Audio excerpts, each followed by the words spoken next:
মীন লগ্ন মীন রাশি, পঞ্চমে বৃহস্পতির সঞ্চার 2 জুন। এই সঞ্চার আপনাদের জন্য অত্যন্ত শুভ, কিন্তু সঙ্গে কিছু সাইড এফেক্টস আছে। অতিচারী বৃহস্পতি একটা অতি বাড়াবাড়ি, অতিরিক্ত আমাদের কিছু ওভার অপটিমিজম, অপরাজেয় ভাব, ইনভিনসিবল ভাব, ফুলে ফেপে ফেটে যাওয়ার সম্ভাবনা তৈরি করবে। কারণ আমরা নিজেদের মধ্যে একটা বিশেষ ওভার অপটিমিজম ফিল করব, আশাবাদী ভাব তুঙ্গে যাবে এবং রিস্ক অ্যাপিটাইট আকাশ ছোঁবে। আমরা মনেই করব না যে আমাদের কিছু ছুঁতে পারে। We will think we are above the law এবং আউটলর মতো ব্যবহার করব। তো সেই কারণে বৃহস্পতির যে কন্ট্রোল সিস্টেমটা দরকার, যেটা আমাদের পক্ষে তৈরি করা সম্ভব নয়, এনফোর্স করা, কার্যকর করা সম্ভব নয়, সেই জন্য বিষ্ণু সহস্রনামের শরণাপন্ন হতে হবে।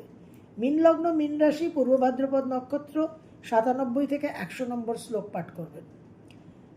উত্তর ভাদ্রপদ নক্ষত্র 101 থেকে 104 নম্বর শ্লোক পাঠ করবেন। রেবতী নক্ষত্র 105 থেকে 108 নম্বর শ্লোক পাঠ করবেন। এই বৃহস্পতি আপনাদের পঞ্চমে অবস্থান করে নবম একাদশ লগ্নকে দৃষ্টি প্রদান করবে, প্রচুর শুভ ফল দেওয়ার সম্ভাবনা। কিন্তু সেখানে বাড়াবাড়ির জায়গাটা যদি চলে আসে, একটা যদি বিকৃত ভাব চলে আসে, কন্ট্রোল লিমিটটা যদি না জানা থাকে, তাহলে কিন্তু এমন স্পেকুলেটিভ, এমন রিস্ক নিয়ে নেবে যে পরে আপনারা মুখ থুবড়ে পড়বেন। এমন কিছু এস্টিমেট করলেন, প্রজেকশন করলেন যেটা কোনো দিন হবে না। এমন কর্ম পরিবর্তন করলেন যেটা আপনার জন্য ক্যারিয়ারকে নষ্ট করে দিল। এমন কিছু ডিসিশনস নিলেন, খুব ফান্ডামেন্টাল মৌলিক ডিসিশন নিজের জীবন সম্বন্ধে, সেটা কিন্তু আপনাকে আরও 10 বছর পিছিয়ে নিয়ে গেল। এমন কিছু বন্ধুবান্ধব, সোশ্যাল সার্কেলে এমন কিছু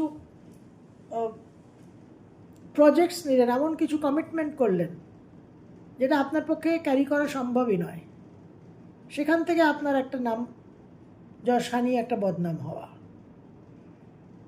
তো এই বৃহস্পতির যে সাইড এফেক্টসগুলো, এটাকে আমাদের কন্ট্রোল করতে হবে। ফিল গুড ফ্যাক্টরটা চরম হবে। এই ফিল গুড ফ্যাক্টরটা কিন্তু বড় বিপদের জিনিস। নিজেদের একটা লক্ষণ রেখা টানবার বিশেষ প্রয়োজন এবং তার জন্যই বিষ্ণু সহস্রনামের শরণাপন্ন হওয়া। মীন রাশি 7.5 চলছে, মেন ফেজ।